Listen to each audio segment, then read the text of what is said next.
Since World War II, we have been in numerous wars, almost constant wars. Not one single war has been declared since World War II. So simply, why don't we follow the law and say that the people, through their representatives in Congress, are the only ones who are allowed to declare war? And if we had that provision, had that been followed, we would have fought no wars since World War II. Think how much wealthier this country would be. Think how much less death and destruction we would have had. Even if you took just the past 10 years, our national debt has been pushed up $4 trillion because of all the wars going on in the Middle East. And what are the politicians talking about today? Democrats and Republicans. They're overly anxious to start the next one, going into Syria and going to Iran. I say, no more wars. Get out of the wars and come home.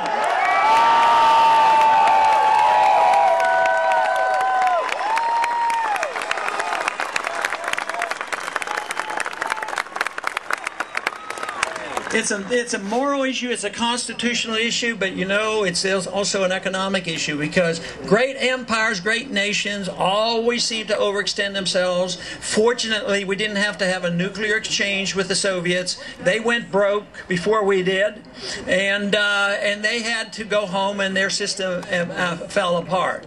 I was in the military in the 1960s for 5 years. I was drafted during the Cuban crisis.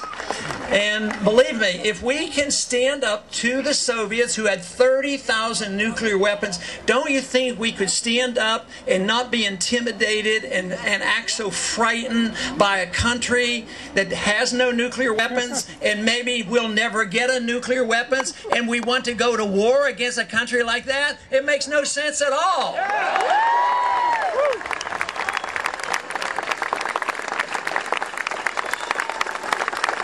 Of this country were very definite on how we should deal with other nations. We should be friends and trade with all nations, willing to be friends and willing to trade, and we would be less likely to fight with them.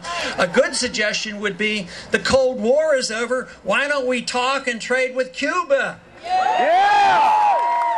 Other countries are doing it.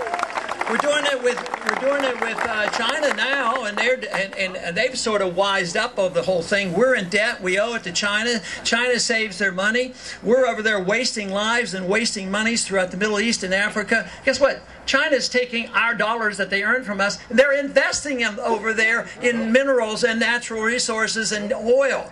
So I would say that it would be a much better way. How about the old-fashioned capital way of being a productive nation and let people invest freely and cooperatively rather than assuming a mercantilistic attitude that we have to go over invade countries to protect our oil? Makes no sense.